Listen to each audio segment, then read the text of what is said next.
Hi guys, welcome back to Scratch Manga, and today I'm reviewing JoJo's Part 2. First video on my channel, JoJo's Part 1, and now I've made it to Part 2. And first thoughts? Leaps and bounds ahead of Part 1. I will say I like Dio as a villain more, but the fights were more meaningful, and the art was just as great.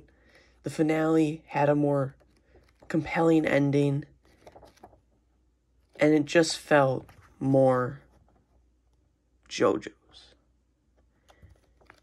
Part 1 was good. It set this part up perfectly, but it also lacked a lot in the middle of the story. In this one, instead of Jonathan, we follow Joseph Joestar, the grandson of Jonathan, 50 years later in New York. And as he travels to Mexico, then later Italy, then later Switzerland, we see all sorts of fights go down between him and the Pillar Men.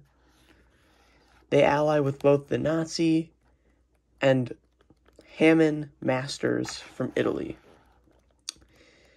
It's an emotional ride with friends and foes and emotions, good and sad. And honestly, I couldn't have loved it more. Joseph was an amazing main character, both cocky with his Hammond and funny in general.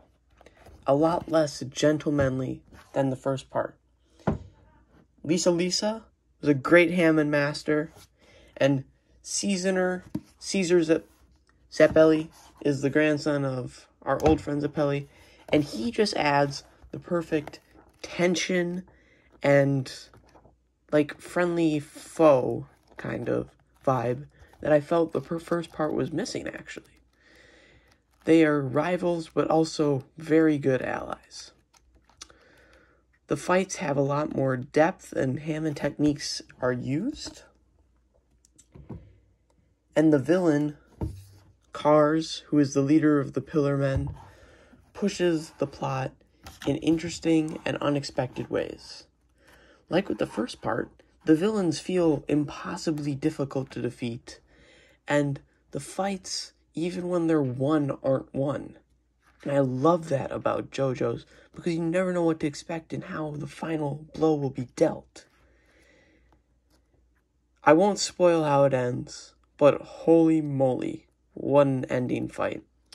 This last volume had me wondering what would come after every page turn. And after all the curtains close on the story, I was really satisfied with the little blurbs we got about how everybody ended their life.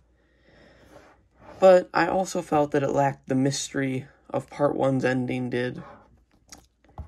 In Part 1, when it ended, you just saw the ship and it was done.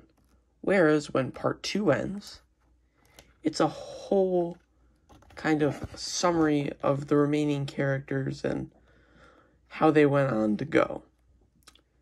And at the end, we get a hint for what's to come in the next part, which I personally found very interesting.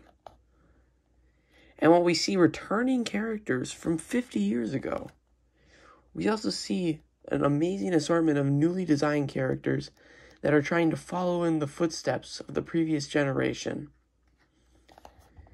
As people strive for power and immortality, it's an ultimate battle between JoJo and the Stone Mask.